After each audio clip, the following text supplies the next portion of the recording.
Hello, this is Paul Wheatcraft, your instructor for BA301.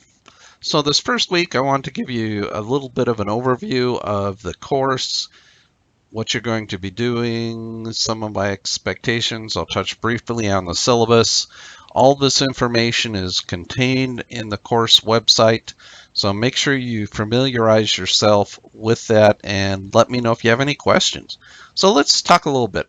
First off, I just want to ask you, and this is just for your own uh, personal use. You don't have to submit this as an answer to me or anything. So the question is, what's the best description of critical thinking of these four that are listed? I will tell you, all four of these are laudable goals. They're pretty good things. But when we're talking about critical thinking, one of these is the most important. And we'll see that on the next slide from a quote, and that will give you the answer. So Steve Siebold says that it is the ability to remove all emotion from an issue and observe the facts objectively to make a logical decision. That gives businesses an advantage if they're able to do that well. And I would go so far as to say that in your personal life, that it provides you an advantage as well. Being able to make well thought out, logical decisions, keeping emotion out of it, is really very useful in all aspects of life. And so, as you see, that was answer number D. As I said, the other three are good things, but not for this particular situation. So, why did PSU think this was so important that we added this class to the core curriculum? There's a number of examples. I'll show you just a few on the next slide of what can go wrong when businesses don't use good decision making. So the first one here, we have VW emissions cheating. A few years ago, they were faced with the problem that their vehicles were not meeting the standards. So rather than fixing the problem, they decided to cheat and got caught. Turing Pharmaceuticals had the brilliant idea to take a very popular, widely used, and effective AIDS treatment drug and jump the price over 5,000% from $13.50 a pill to $750. Bad decision.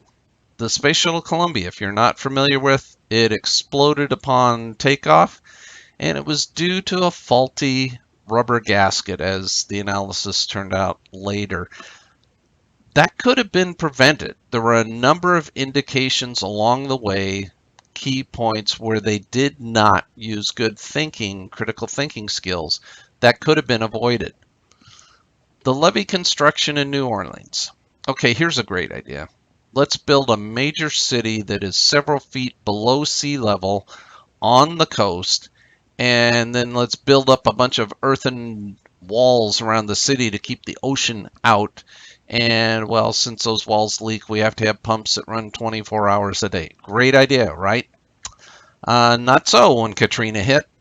And then you could question the decision-making process when they decided to rebuild it after Katrina, but that's a broader topic for discussion.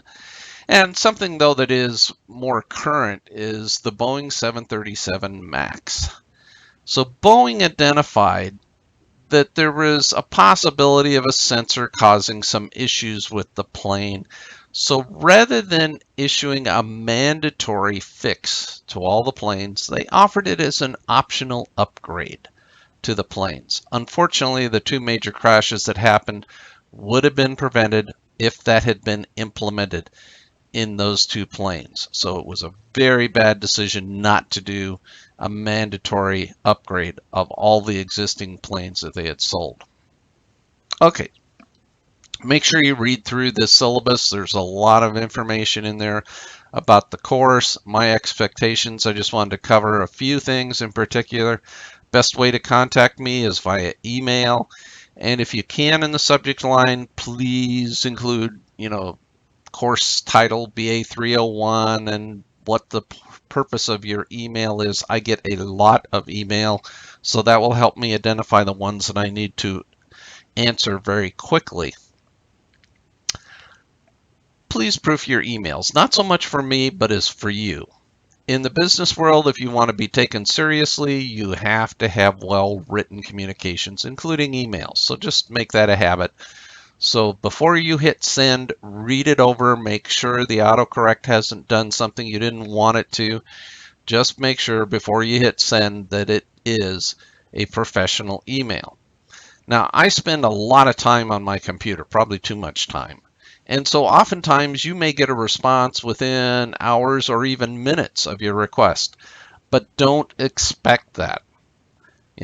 I do actually sometimes take some personal time, especially on weekends. And so there may be times where I don't respond for a day or two. If you have questions, it's better to ask them early in the week. Don't wait until 10 o'clock on a Sunday night to ask a question about an assignment that's due at midnight.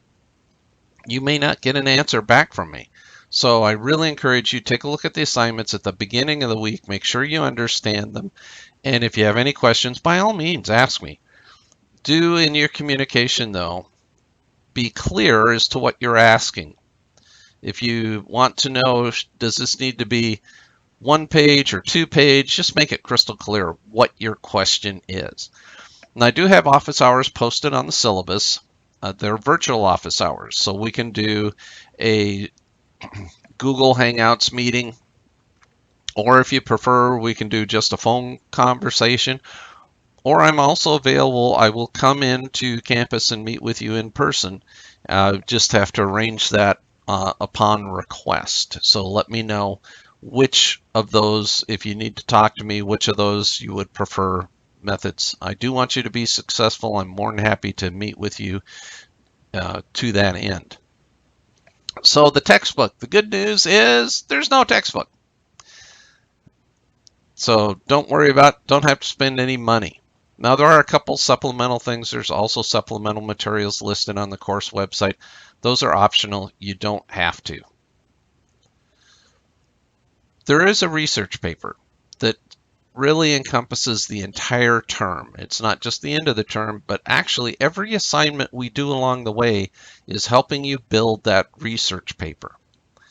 So the first thing you're going to do in the first week of class is you're going to select a Fortune 500 company that's publicly traded, that has a well-publicized gap.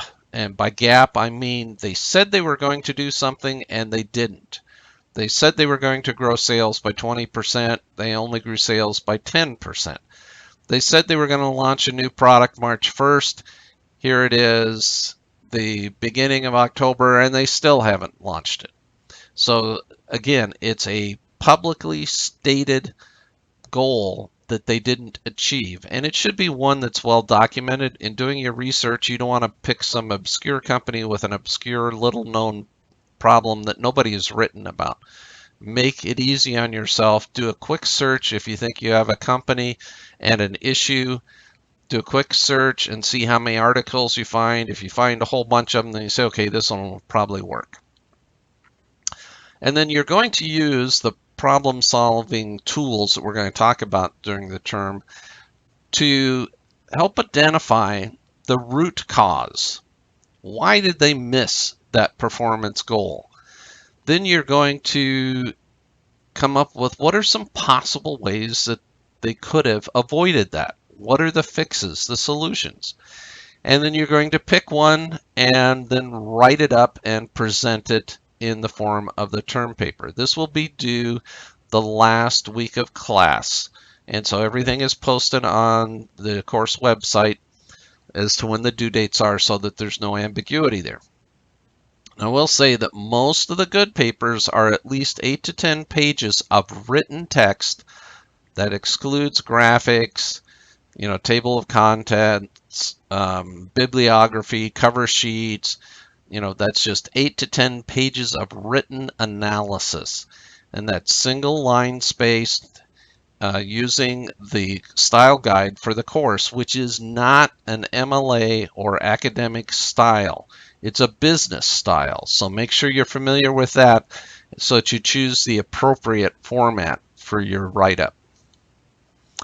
Okay, so typically here's what a lot of students do. even though each term I tell them, don't do this, a lot of you will fall into this. You get the assignment, you choose a problem gap, and then you wait until a few days before the paper is due. You're doing a mad search on the internet.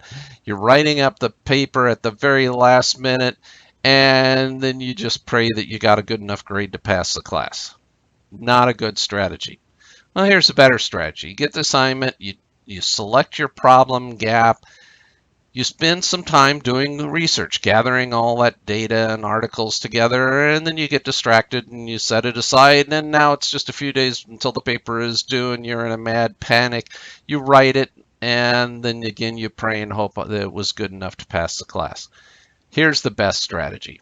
You get the assignment, you choose the problem, you do some initial research, you work on each section a little at a time. You put the paper together the week before it is due, set it aside for a few days, look at your paper one last time, maybe make a few final tweaks, and then I love the last one. Then you get to relax. I'm done. You know that you've covered every point and you're going to get a good grade. Now I'm going to help you. I'm going to try and assist you in following this strategy. Each of the assignments throughout the course really fit into this point about working on each section a little at a time. We're going to build your term paper one assignment at a time. At the end of the course, if you take all the assignments that you've done to that up to that point, put them into a single document, do maybe some formatting and adjusting, maybe add a few additional comments, and you're done. So if you stay current with all the assignments and do a good job on all the assignments, when you get to the end on your term paper, it's not a whole lot of work to assemble the term paper, and you have a very well done analysis. So stay current. Now the homework assignments themselves, I've tried to be very detailed. Some of them I will give you multiple questions, question 1, question 2, question 3. Make sure you answer each of those, and if you use headings to identify where your answers are, that will help us, make sure that I recognize that you did in fact answer question number 2. So keep it formatted in a way that makes it easy for me to follow and read what you're communicating. And again, along that line, so I'll emphasize it again, in the homework assignments, I have a link to the business style guide. Make sure you follow the style guide. It is not, an academic style guide. You will use single line spacing, Arial font with a, footer with, date. It's got all that information in your notes and make sure that you use citations. You'll get marked down if you haven't cited where it comes from. And then, so just make sure you follow that. The due dates here are shown on the calendar on D2L. What I want to emphasize here is that there's no late homework, period. And you can't submit it via email. You have to submit it on D2L. Now, however, I understand life happens. You get sick, you have a family emergency, any number of things that can get in the way of you getting your work done. I will work with you. I want you to be successful, but you have to let me know there's an issue before the due date. If something is due Sunday night, don't contact me Tuesday saying, oh, it was a really bad week last week and I need a few more days to submit it. No. On Saturday, if you had communicated to me, it says, we had some real problems, our house was broken into, the things, then we'll work out a solution. But the key there is communicate with me before the due date. Okay, main aspects of critical thinking. So as we go through the course, you're going to need to find articles and data researching your company. PSU has a great library, great resource. I like Statista for data analytics. It's great. Carrie Wu, the librarian, will assist you. There's links posted in the course website, including a website that Carrie developed just specifically for this class. Once you have that, the numbers, the articles, whatever, you do have to distill that down and transform that into some meaningful statements and conclusions that can be useful in your analysis. And then the big thing where you're going to spend most of your time is asking why. So the company only had a 10% growth last year. They thought they were going to do 20%. Why? Well, the sales of the new product that they launched weren't as robust as they thought. Why not? Well, they were 3 months late in getting it to market, and so they missed the Christmas selling season. Why were they late? You keep asking that series of why and why and why to get down to finally when you get to a root cause that you can deal with. Most people make the mistake of stopping at a symptom and saying that was the problem. Instead, they should have asked the question again, say, well, why did that happen? And keep digging. Now, at some point, you have to stop. You reach a point where it's not practical to go any further. But that's not the mistake most people make. Most people don't dig deep enough to get at a root cause. And then you develop plausible solutions. The key here is plausible. Now, that can be out-of-the-box solutions. It could be things as, hey, we could fix it this way. Of course, we'd have to figure out how to get $200,000 funding, but it's plausible that it could be done. If you come up with a solution that says, well, yeah, this would work, but we'd need $2 trillion to implement it, you might say, but that's not really plausible. So you don't want to limit your solutions, but they need to be something within the realm of reasonableness that might possibly actually be able to happen. So put a little bit of filter on it.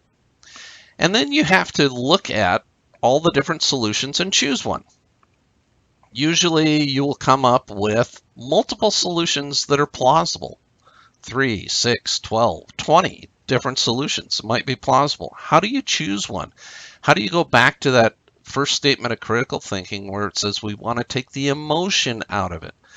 Well, something that has no emotion is mathematics. And so we'll look at some tools where you can use numbers to help you assess which is the best solution so that you can choose one over the other without having to, include emotions into that.